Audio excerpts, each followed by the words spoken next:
Hi అండి, అందరికీ నమస్కారం. Welcome to our YouTube channel. ఈరోజు మనం తల్లికి వందనంకి సంబంధించి జీవో నెంబర్ 26లో ఏమేమి చెప్పారు ఏంటి, అలాగే ఎవరికి వర్తిస్తుంది ఎవరికి వర్తించదు, ఎవరికి డబ్బులు జమ అవుతాయి ఎవరికి డబ్బులు జమ అవ్వవు, అసలు ఏంటి అనేది పూర్తిగా చూద్దామండి. చాలామంది ఇప్పటికే అర్హుల అనర్హుల జాబితా రిలీజ్ అవ్వడం జరిగింది, అందరూ కూడా డిస్ప్లే చేస్తున్నారు. కానీ కొంతమంది పేర్లు రాలేదు, ఎందుకు రాలేదో కూడా నేను చెప్తాను. సో అయినా కూడా ఇంకా ఎవరు మిస్ అయిపోతాయో చూద్దాం. అసలు మొత్తం కంప్లీట్ పిక్చర్ అంతా కూడా మనం ఈరోజు ఈ వీడియోలో తెలుసుకుందామండి. సో ఎవరైనా మన ఛానల్ కొత్తగా వచ్చినట్లయితే దయచేసి మన ఛానల్ సబ్స్క్రైబ్ చేసుకోండి. తల్లికి వందనం సంబంధించి జీవో 26లో అర్హతలు అనర్హతలు ఏంటి చూద్దామండి. ఇప్పుడు అసలు జీవో నెంబర్ 26లో ఏం చెప్పారంటే,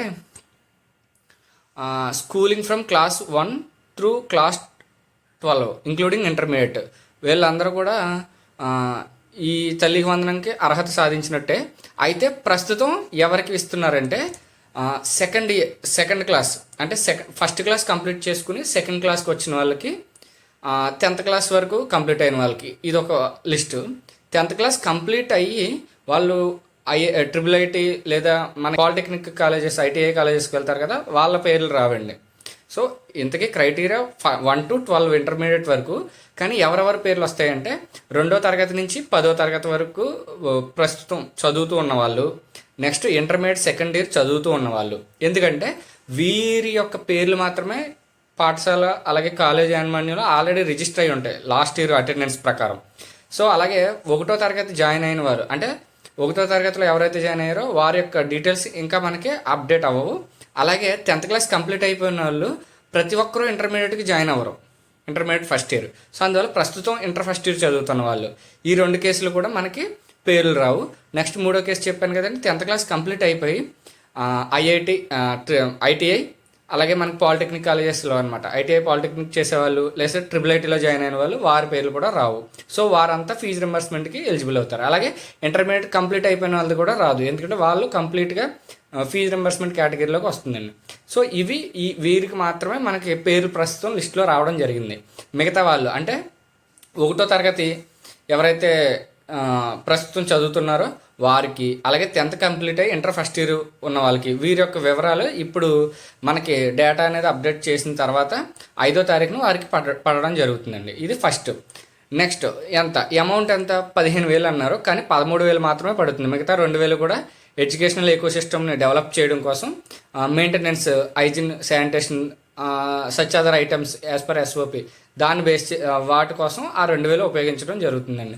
ఈ డేటా కలెక్షన్ ఎలా జరిగింది, స్టూడెంట్ ఇన్ఫర్మేషన్ అలాగే మదర్ గార్డియన్స్ ఇన్ఫర్మేషన్, యూడేస్ లేదా ఆఫీస్ వారి డేటాని తీసుకుని స్కూల్ అటెండెన్స్ అలాగే వారి యొక్క జాయినింగ్ డీటెయిల్స్ ఆ యూడేస్ పోర్టల్లో ఏదైతే ఎన్రోల్ అయిందో మొత్తం వివరాలన్నీ కూడా తీసుకుని దాన్ని హౌస్ హోల్డ్ మ్యాపింగ్ అలాగే ఆధార్ వెరిఫికేషన్, ఆధార్ వ్యాలిడేషన్ చేస్తారు జిఎస్డబ్ల్యూఎస్ డిపార్ట్మెంట్ వారు. సో దీనికి వెరిఫికేషన్ జరిగి సో ఎవరైతే ఎలిజిబుల్ ఇన్ఎలిజిబుల్ అనే లిస్టులు మనకి రిలీజ్ చేయడం జరిగిందండి. సో ఎలిజిబిలిటీ పారామీటర్స్, అసలు ఇప్పుడు ఎలిజిబిలిటీ పారామీటర్స్ ఏంటో చూద్దాం. టోటల్ హౌస్ హోల్డ్స్ అందరి ఇన్కమ్ కలుపుకొని నెలకి 10,000 రూరల్లో, అర్బన్ అయితే నెలకి 12,000 దాటకూడదండి. నెక్స్ట్ వారికి రైస్ కార్డ్ ఉండాలి. Next land holding, wet land అయితే 3 ఎకరాల కంటే తక్కువ ఉండాలి, డ్రై ల్యాండ్ అయితే 10 ఎకరాల కంటే తక్కువ ఉండాలి, 2 కలిపి 10 ఎకరాల లోపు ఉండాలండి, అంటే మాగాని మెరక. Next anyone among the house hold members having 4-wheeler, అంటే 4-wheeler అంటే కార్ అది ఉంటే మాత్రం వాళ్ళు ఎలిజిబుల్ కాదు. ఇంట్లో ఆ హౌస్ హోల్డ్ మ్యాపింగ్లో ఉన్న ఎవరి పేరు మీద ఉన్నా కూడా వాళ్ళు ఎలిజిబుల్ కాదు. ట్యాక్సీ, ట్రాక్టర్స్, ఆటోస్ అయితే ఎగ్జంప్షన్ ఇవ్వడం జరిగింది, మనకి జీవో నెంబర్లో క్లియర్గా ఇవ్వడం జరిగింది. నెక్స్ట్ వారి యొక్క మంత్లీ ఎలక్ట్రిసిటీ యూటిలైజేషన్, ఓన్ అయినా రెంట్ అయినా వారి యొక్క యూటిలైజేషను లెస్ దెన్ 300 యూనిట్స్ యావరేజ్ ఉండాలి. మొత్తం సంవత్సరం మొత్తం తీసుకుని డివైడెడ్ బై 12 వేస్తారు, అప్పుడు మంత్ యావరేజ్ వస్తుందండి. 300 యూనిట్స్ లోపు ఉండాలి.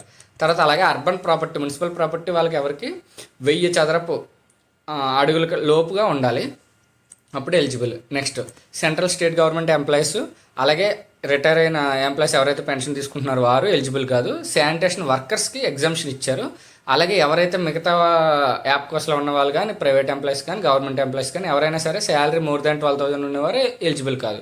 సో మనకి శానిటేషన్ వర్కర్స్కి మాత్రమే ఈ ఎగ్జామ్షన్ అనేది ఇవ్వడం జరిగింది. సో ఈ జీవోలో క్లియర్గా శానిటేషన్ వర్కర్స్కి మాత్రమే ఎగ్జామ్షన్ ఇచ్చారు, అది కూడా ఆ యాప్ కోసం, అలాగే మిగతా వాళ్ళు మాత్రం. తర్వాత అలాగే ఇన్కమ్ ట్యాక్స్ పే ఎవరైనా ఉన్నట్లయితే వాళ్ళు ఎలిజిబుల్ కాదు. Next, the beneficiary should have been included in the household database. Household డేటాబేస్లో కంపల్సరీగా ఉండాలి. అలాగే హౌస్ హోల్డ్ డేటాబేస్లో చైల్డ్ ఒక చోట, మదర్ ఒక చోట ఉన్నా కూడా మనకి వారికి అమౌంట్ అనేది రాదు. తర్వాత చిల్డ్రన్ చెప్పాం కదా ఇందాక, 1వ తరగతి నుంచి 12వ తరగతి వరకు ఉన్నవాళ్ళు ఎలిజిబుల్. అయితే మనకి ఎవరైతే ఎయిడెడ్ స్కూల్స్, ఐటీఐ, పాలిటెక్నిక్ వీళ్ళందరూ ఫీజు రింబర్స్మెంట్లోకి వస్తారు. Next, orphans and street children enrolled in schools through voluntary organisations will be eligible for this benefit. So వాళ్ళు కూడా ఎలిజిబుల్, ఆర్ఫన్స్, స్ట్రీట్ చిల్డ్రన్ వాలంటీర్గా జాయిన్ అయిన వాళ్ళు. అయితే వీళ్ళ అమౌంట్ మాత్రం కలెక్టర్ గారికి వస్తుంది. వారు వెరిఫికేషన్ చేసిన తర్వాత వారికి అమౌంట్ అనేది అందజేయడం జరుగుతుందండి. తర్వాత ఎన్పిసిఐ స్టేటస్, ముందు చెప్పుకున్నాం కదండి మనం, ఆధార్ సీడింగ్ అనేది కంపల్సరీ. ఎన్పిసిఐ స్టేటస్ లింక్ అయిన వారికి మాత్రమే మదర్ అకౌంట్స్కి డైరెక్ట్ బెనిఫిట్ పడుతుంది. మనకి ఎలిజిబుల్, ఇన్ఎలిజిబుల్ లిస్టులు చూడడానికి మీకు అర్థమవుతుంది. Next, students with 75% attendance academic ఇయర్లో. సో ఇది eligibility criteria. Next, the enrolments in class 1 and class 11 will be considered for financial assistance after completion of enrolment process. ఇందా చెప్పాం కదండి, 1వ తరగతి అలాగే ఇంటర్మీడియట్ ఫస్ట్ ఇయర్ వాళ్ళకి ఎన్రోల్మెంట్ ప్రాసెస్ అనేది కంప్లీట్ అయిన తర్వాత వారికి అమౌంట్ అనేది పడడం జరుగుతుంది.